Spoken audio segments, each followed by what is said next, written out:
Since the dawn of time, man has been curious. And for almost as long, the Vibes Broadcast Network has sought the truth. Investigate, discuss, explore. Okay, maybe in other episodes, but this one is just listen to the vibes. The views and opinions of our guests may not necessarily reflect those of the host or the Vibes Broadcast Network. Listener discretion is advised. Welcome, everyone, to another episode of Listen to the Vibes. I'm very privileged to have Miss Christina Eanes, and she has come on to share a little bit about herself and hopefully to inspire some of you, motivate some of you. Too much negativity in the world. We're trying to spread as much positivity as we can. You have a very interesting backstory I'd love for you to share with everyone. So tell us a little bit about you and we'll get into what you do. Wow. Yeah, I do have quite a varied background, but it's interesting because it all has the same theme, throughout my life. Okay. But I was born in Texas, spent most of my childhood, in New Mexico and then Southern California. But I started out my career after college as an analyst with a local police department in kind of central Northern California. And then I joined the FBI as an analyst for the Violent Criminal Apprehension Program. So I did some violent crime analysis there. I had a lot of fun in that job because I was able to work with anywhere from local, state, and federal level law enforcement agencies, mostly in my assigned states, but it was a great opportunity to be exposed to a whole bunch of different cultures and just different ways of doing things. Had so much fun doing that, but I knew I couldn't do that my entire career. So then I went and helped the FBI develop their leadership development program. Oh, okay. And I had a couple of teams of folks there, instructors and logistics, and we ran 150 people through training every week, leadership training. So anywhere from line level up to executive level leaders in the organization. And I enjoyed that so much that once my kids left the house, I decided, okay, I'm going to do this because I kind of started out as an entrepreneur as a kid. Mm-hmm. So I thought I'm going to go back to those roots. And I decided to open up my own business. And it's evolved over the last, almost 10 years, about 8 years now. I did start out personal coaching and business coaching. And then I built it up to a business I published 3 books. So I do professional speaking on those. I have a whole catalog of courses, and myself and several instructors go around and do those trainings. And then, of course, I also have coaches that go in and do coaching for different organizations. So that was it in a nutshell. Now, what's the name of your books? So the first one was Quit Bleeping Around. And actually, that's what my podcast is called too. The second one is The Secret to Super Productivity. And that's where I was looking at, what do I do naturally that maybe other folks struggle with? And I get a lot of stuff done. So I kind of broke that down into a system and published that. And the third one is once my daughter turned 21 for her birthday, she wanted to go to an escape room. So we did. I fell in love with them, my husband as well. And so for she's 26 now, so 5 years, we have done 552 as of today escape rooms around the world. So the third book is Life as an Escape Room, because we found out there's a lot you can learn about yourself in those types of situations. And so we turn that into a bunch of lessons. Does everybody let you figure out all the clues to get out of there? So actually, one of the success things in life and in escape rooms is when you get stuck, ask for help. Some people in the escape rooms are like, no, we can't ask for clues. That means that we lose. Like, no, we ask for help in life, don't we? We can ask for help when we're in a room too. So what part of Texas were you in? I was born in Fort Worth. Fort Worth. Okay. Yeah. And my family's from around that area. Do you know where Baytown is? I don't. It's just outside of Houston. Okay. That's where I was born. We're actually up around Austin now. They love me so much they named a whole city after me. So we live in Kyle. Yeah, I do. A Texas family. Yeah, Texas roots. My back from up to great grandparents coming over from Europe. Oh, okay. Yeah. Now, speaking of the escape room, When you accomplish something like that, it's I guess it's another notch you can put in your resume saying, hey, I got to do this. Yeah. Do you have any other examples of things you might recommend for people to accomplish, to get that confidence? Yeah. Well, and it's and gaining that confidence is essentially, so I love it. And I can't remember where I got this from, but I didn't come up with it, but I love it. So there's our comfort zone, Mhm. right? And then just outside of that is the stretch zone. And then a little further out of that is the panic zone. So the only way that we can gain confidence is if we push right outside of our comfort zone. Mhm. So it's finding something that scares you, and you can start little bit by, it scares me a little, right? Up to, you don't want to get to the panic zone. So you don't want to be totally freaking out of it, but you want to push yourself enough where you're uncomfortable to do something. So let's Right. say maybe you're uncomfortable public speaking. So doing it, when I first started out, I was pretty young. I just raised my hand for everything just so I could start getting better at it and get more confident in it. Mhm. So just I raised my hand for everything. And even though it was scary, I still did it. So anything, so think of something that scares you that of course is safe, right? Like, maybe, getting a selfie with a bear, that should scare everyone. And there's a reason for that, right? But something that just, it scares you, and start out with a little bit, whatever goal you want to go after.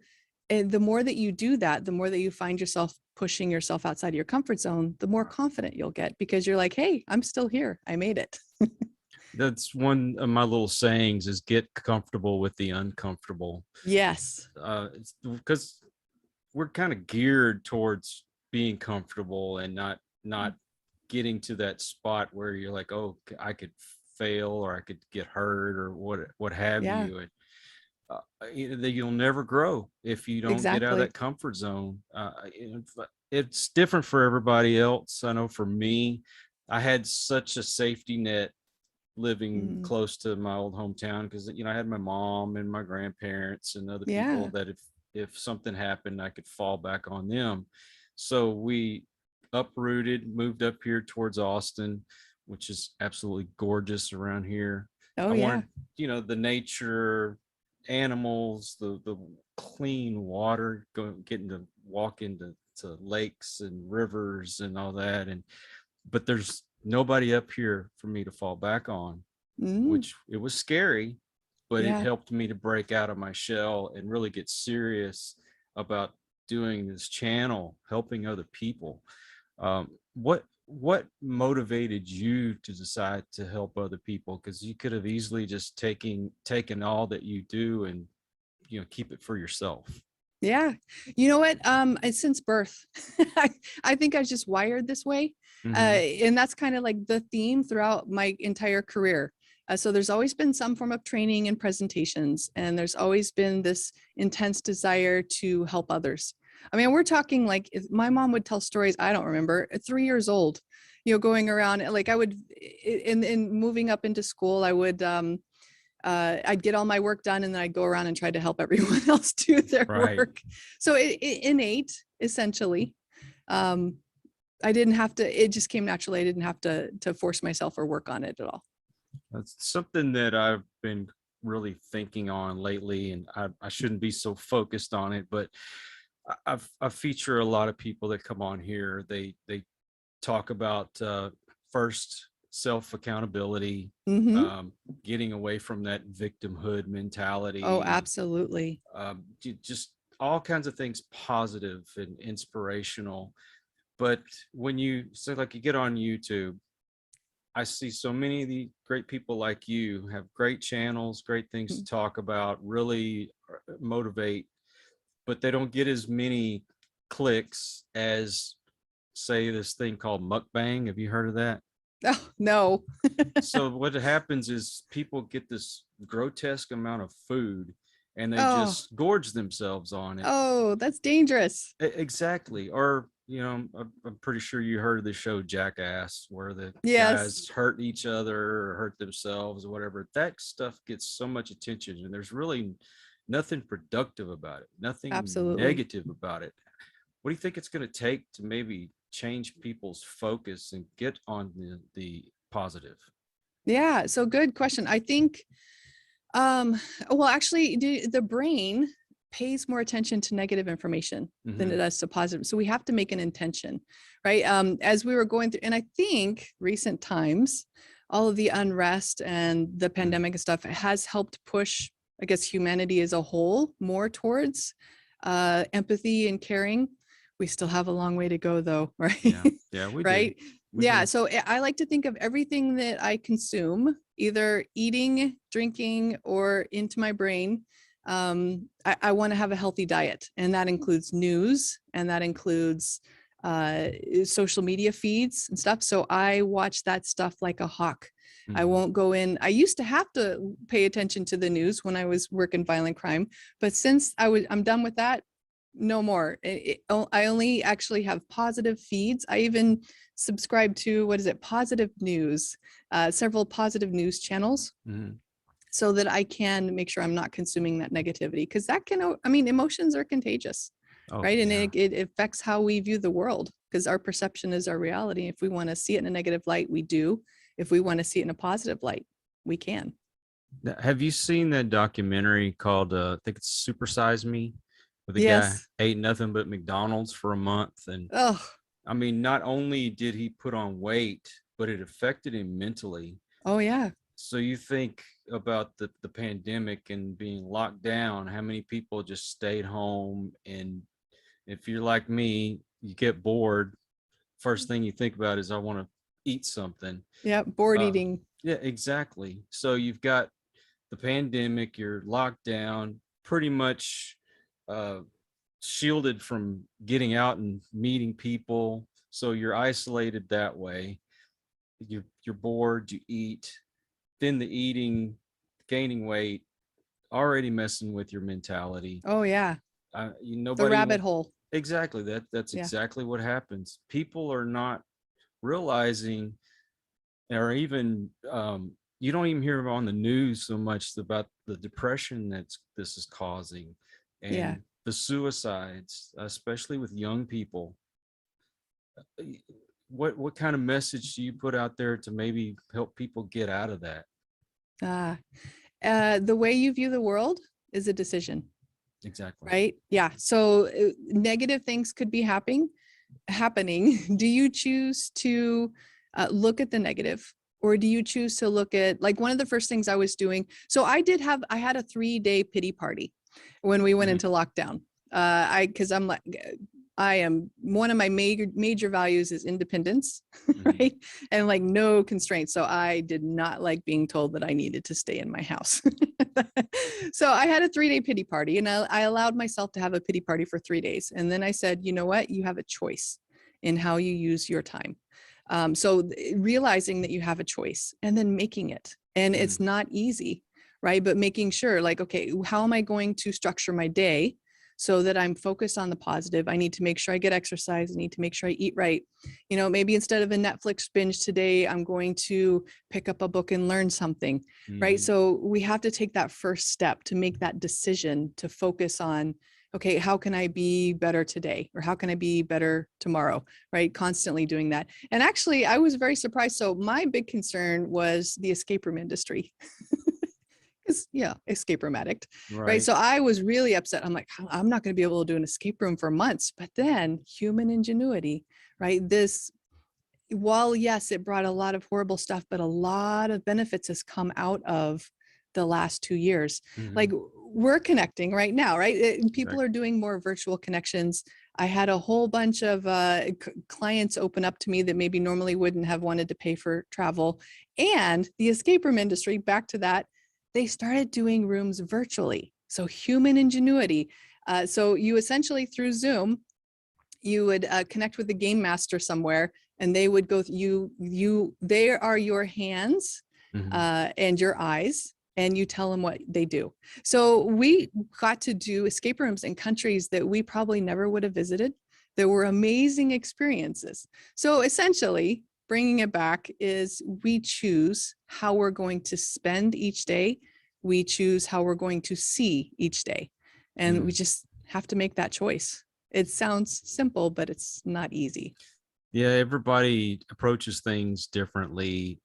Your attitude is the main way you solve problems or you cause problems. Yeah. I've always said attitude or your gratitude will change your attitude. Absolutely. Yeah. Now, granted, I know not everybody has the same kind of mindset, but when lockdown came, you'd think that we would subscribe to more channels or something on the TV, but we ended up getting rid of cable. Now, I do have some streaming services. Yeah. But honestly, I got into the cooking shows and documentaries. Nice. Documentaries. Oh my God. Let me tell you a little bit about those. I am like a freak about music. And one of my favorite artists is Frank Zappa. So sat down and watched a documentary about Frank Zappa and the Mothers. And there was a guy that came on that was talking about him. And his name's Billy James. He actually wrote a book about them, a little biography. And so I ended up Googling this guy's name, found out that he owned a, what do you call it? Well, anyway, he helps promote people. He's a PR guy. PR guy. Yeah. And so I sent him an email and I said, hey, I saw you on the documentary. I'd love to have you on the show. And from that, I mean, he says he's trying to get equipment together so he can do it properly. But he says, in the meantime, would you be interested in interviewing some of my clients? I'm like, well, of course. There you go. So the next thing you know, I've got Kevin Godley, he used to be the drummer for the band 10cc. Wow. And was in Godley and Cream. He was on my show. I had a country artist named Chris St. John on. And wow. And then exactly. So if you connecting could just, with others. Yeah, if you could take a negative situation and find a positive spin on it, look what can happen. I've met so many wonderful people. I've connected with artists, musicians, actors, authors, life coaches, all these people. And it's changed me. It's therapy for me. I would love to see more people get involved with that. But I wanted to get to this point. One of the things that I do is meditation. That's good. I've learned that because I'm one of these people, I just can't sit and try to focus on something. Somebody told me to use it as a breathing exercise. Nice. Try to think of positive things you can inhale and the negative things you can exhale. So that helps me. But do you have exercises for people to help change their mindset and focus more on the positivity? Oh, absolutely. And actually, there's a lot of resources out there. I'm launching a podcast series starting the week of December 1st. Okay. And it's focused on emotional intelligence. And each week is on one of those. And I had an author on happiness. And it's fun. He talked about different ways of changing your mindset. And I'm trying to think of a couple of the resources. Oh, well, they might come up. Martin Seligman, a lot of his work is focused on, because he's a self-proclaimed pessimist, and he helps other people convert essentially to optimism wherever they start out. But one of the main things that I do, I need exercise, and like intense exercise. Like I just spent 2 hours on the court this morning, tennis court. So tennis, kind of boxing, that there's several biological things that go on, right? It burns through the cortisol that we have from maybe stressful thoughts, and it really helps us clear everything out. So along with meditation, I was kind of laughing because you said you couldn't sit still I'm the same way. So I do more like a mindful, like even tennis, right? Because you're so focused and you're in the zone, your head is clear, you're able to go forward. So tennis is big for me. I'll do weightlifting. And then just eating right helps me. And then just looking at, okay, what are some benefits coming out of? So if I come up with, and I'm talking even really bad things, adverse situations, what gifts is this bringing me right now? So looking at that too. And I like that you said attitude of gratitude. That really helps me focus on positive. And positive, not delusional, not like, oh, everything's going to be okay, right? It's, okay, this sucks, but we're going to get through it. That kind of positivity. Having anxiety, being in a crowd and things like that, that really just throws me into a fit.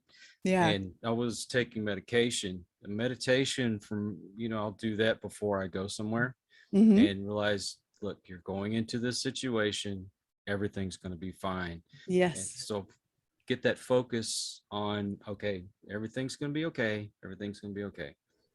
I haven't taken medication in, I don't know, over a year. Nice. So I'm hearing self-talk is important too. Oh yeah. Yeah. You Yeah. sit down and really think of things, realize this is what I can get rid of out of my life. This is what I need to add to my life, which is, it's very difficult for some folks. Yeah. I mean, you've seen hoarders, I'm sure. People Yeah. can't let go of certain things, and look how much it clutters. It can clutter Hmm. you emotionally. When this pandemic started, I had already had lost my job, Hmm. and because I was disabled and I couldn't Hmm. work anymore, and ended up having to have spinal surgery, the whole Ooh. 9 yards. So here it is. We've already locked down. I've had this surgery. A special nurse would come over and help me with physical therapy, yada, yada, yada. We had that big freeze here, and Yeah. our electricity was out for a few days. They'd come on for a couple hours and be out for Hmm. however long. So here's all these negative things happening.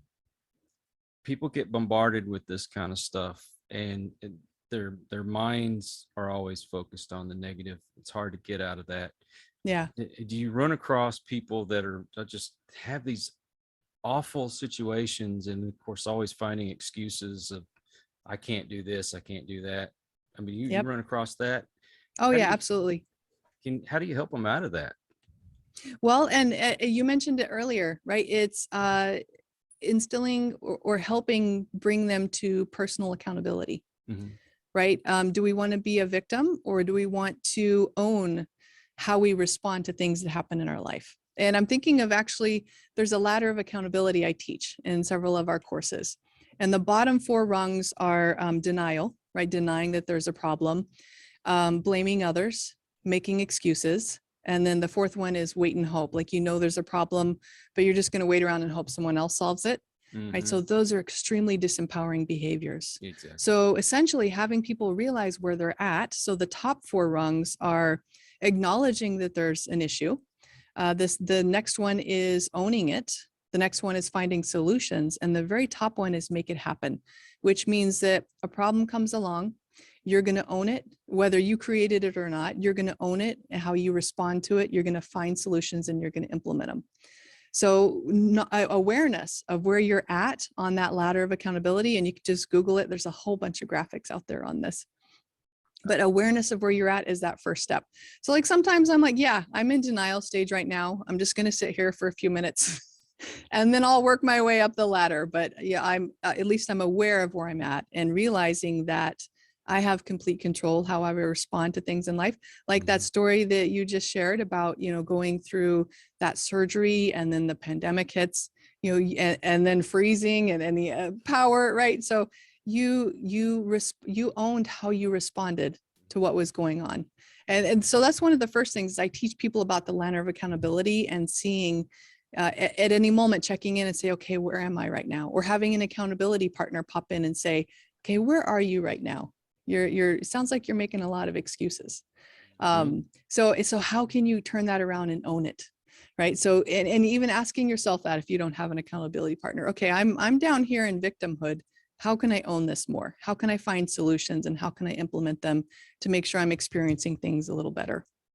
I always recalled the guy that didn't have any arms, and he still learned how to paint, and it was Yes, beautiful paintings. I'm thinking, if that guy can overcome that, why can't I overcome the things that have happened to me? Because absolutely. let's face it, a lot of other people are a lot worse off than I am. Yep. So I don't know. Yeah. You have to change your attitude about things, and Oh, you look yeah. at people like that and find inspiration. I wanted to ask you as well, doing what you do, you probably have some success stories from people that have, listened to you. And Do you have one that maybe sticks out over the others? Well, that's because I don't normally follow up with those folks I don't get an opportunity to follow up with those folks who are in my classes or read the books or anything. But what I do, because I want to bring it back to what you had just mentioned, if you don't mind, on you look at stories of people who inspire you, right? So that is a great way to get inspired ourselves, is to go find those stories. And I heard someone call it once before post-traumatic growth. So instead, after a situation, growing from it instead of being, letting it define us, right? Growing from it. So there's a lot of stories out there like that, but I can't think of any in particular because again, I don't normally get to follow up from folks. I got more so when I was a coach. It's because you're more, interacting with people one-on-one. Right. But I have had people stop and say that, something that a guest said on my podcast, or, something they said really affected them, but sorry, no particular stories. Well, I don't know about you, but for me, it's like a rush when I get that message from someone saying, thank you, that, your guest, I resonated with your guest, or, yeah, your story inspired me, or what have you. There's just something about that feeling, knowing somebody absolutely. out there. I don't expect everybody to send messages and things. It just is not feasible, but every once in a while you get that message that reminds you why you're doing what you're doing, to keep going. Yes. Now, I don't know about you, but I still have those days where I am just down and it seems like nothing's going to change my attitude. We're human. Exactly. I mean, you run across those, right? Yes. That's why, like, where I said, I gave myself a pity party. I allow myself pity parties. Yeah. And then I'm like, okay, get up and get going, because this is going to spiral if you don't. It's just a matter of not staying in that funk. Yes. You got to allow yourself a little bit of a pity party every now and then. Absolutely. You got to work through those feelings. We don't fight against it, right? Exactly. We let them flow through us. Yeah, you have to take those experiences and shift that attitude. Yes. Find something positive that'll come out of it. I was thinking about how some of these people that are like on social media, and they're always finding something to whine about. Ugh. And which is one reason why I got rid of my Twitter. It was just getting so ugly. I just said, no, I don't care how many people. Smart. Just get rid of it. Yep. And I was like, why are people that way? Well, they complain because they've never really been in that situation before. Mm-hmm. And now they are. And it's just like somebody that's still working with their hands, and you use them enough, they get calloused. Mm-hmm. And then eventually they get rough, and it's easier to handle those things than what it was before. Building resilience. Yep. Exactly. I think, and this is my opinion, I think that's probably what's wrong with a lot of the folks that get on social media and whine about things that they do. I mean, do you have a thought on that? I do. I have a theory that they haven't, and some people have, but they haven't had a lot of adversity in their lives. And adversity is what helps us grow, right? There's extreme adversity, right? But that middle level of adversity actually helps us thrive as living beings. So we need a little of that. And I have noticed that too, coming from the background of law enforcement in the first part of my career, is someone who seems to have a little more adversity in their lives and they've chosen to grow from it, tend to be a lot less complaining and a little more, hey, you know what? No one's getting shot right now. We're okay. Right? Yeah. So I personal theory that they haven't had enough adversity in their life, or they have not learned from it. Yeah, it's really sad. I mean, I was talking to you about the mukbang guy making those videos and this guy makes $20,000 a week to do this. Oh, and it's no wonder people fall into that, because I mean, money talks. Let's face it. Personally, I'm not going to get involved in that. I want this to be as true to my audience as possible. I'm not going to do the whole clickbait thing and what have you. It's just we don't need millions of followers, right? If we can just impact that 1, 2, 3, 4 people, whatever. Exactly. That's what I'm talking about. If you change then people are going to lose faith in what you were saying. Yeah. So, I don't subscribe to those channels. I don't watch those videos, the ones where they, what is it, the milk crate challenge and all that stuff. Oh no. I don't I don't watch even that kind stay of up stuff. and all that. Yeah. Mm-mm. So that guy actually, so it's about eating as much as you can. That's pretty much it. It's Oh, always some that kind of is drama. actually life threatening. That people die that way. Thank you. Yeah. Yeah. And then he's always having drama with his boyfriend. They break up, and Oh, then a couple of videos later, they're back together again, or he's and whining. it's probably all staged. More than likely. Yeah. I know the last thing I saw, somebody had done a reaction video. That's the only reason why I know about it, because somebody that I've watched had a reaction video to this. Mhm. It apparently had broke a rib. And it was like, just the I'm whole eating too video. much. No, I'm kidding. Hey, you know what? That weight could have caused it. I mean, his guy went from 100 something pounds to probably close to 400 pounds. Wow. It's ridiculous. This guy is talented. He used to make videos of him playing the violin. And Oh, I mean, Charlie Daniels didn't even have anything on this guy. He was that good. yeah. But yet those kind of videos weren't getting the attention. It's the negative behavior which was Yeah. getting the attention. I kind of like it into my grandson. He's almost 2 years old, Oh, and he wants attention. He'll get it any way he can. So Yep. he misbehaves, because that's when 'cause everybody he's a really kid. pays. Exactly. Well, you get more attention that way. Yeah. I mean, what's the remedy for all this? Oh, good question. Well, honestly, it's each person needs to make their own choice. That's how I feel about things. Yeah. I personally, I don't, and also we vote with our likes, right? We vote with our number of watches and stuff.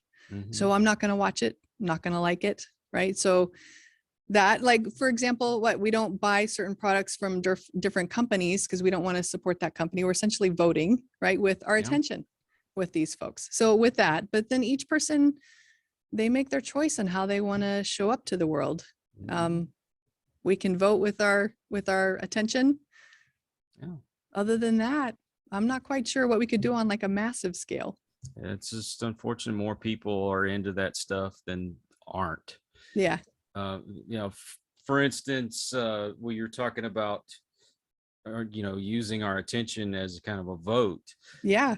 From the age of about 6 years old, I watched football every time it was on TV. And I'm Mhm. talking Friday night at the high school, Saturday college, Sunday and Sunday Wow. night NFL, Yeah. Monday night, Thursday night. Mhm. I was just totally engulfed with it. And then they started getting into the politics and all that kind of stuff. And I don't care, even if you agree with me on politics, that was supposed to be my escape from the world. Yeah. So I just don't watch it anymore. Yeah. Vote with your attention. Yep. Thank you. Even though my team is doing very, very well right now, I'm like, I can't give my attention to that. Yeah. Like with the movies. I mean, even it's getting into comic books and things like that. I'm not going to give you my money. I'm not going to give you my attention. Hopefully it goes away, but it's less than 0.1% of the population even screams about this kind of stuff, but yet their voice is overheard from everybody else. Yeah. It's time people start saying enough's enough. Yeah. I stay away from the politics on my show because this is supposed to be a place where everybody can come and get some inspiration. I love it. Let's not let things like politics get in the way of success, friendship. I'm going to give you some last thoughts. And then if we could, please let everybody know how they can find you. And sure. Please share your links with me. I would like to put those in the description so everybody can just click on it and go to it. So, absolutely. Your last thoughts. Yes. Well, so based on what we've talked about, what I find empowering is every day we get to choose. Mm-hmm. We get to choose what kind of day we're going to have. We get to choose how we interact with others.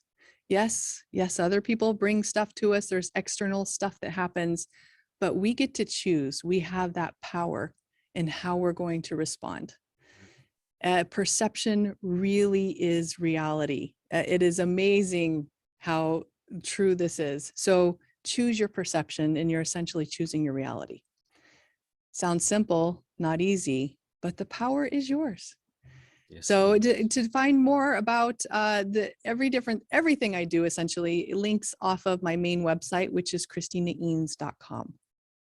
Okay, so your social media, everything's linked in there. Yep, all of it. Okay, well, Try to make it easy for folks. the easier the better. That's why I like to put Exactly. the links and stuff in the description so people can just click on it. They don't have to remember all these things and just go Yep. straight to it. I thank you for your time. Oh, thank you. I appreciate your words. I appreciate the fact that you're doing what you're doing, and keep it up, because we need to spread as much positivity as possible. Thank you. You too. Well, for everyone that has joined us today, if this is your first time, thank you for stopping by. Please come back. For those of you that are regular to the channel, I appreciate your support, because without you, we couldn't do what we do. So until the next one, everyone take care. God bless and peace. We hope you enjoyed this episode of Listen to the Vibes. You can catch us on Buzzsprout or wherever you listen to your favorite podcasts, and on YouTube. Follow us on Facebook at The Vibes Broadcast Network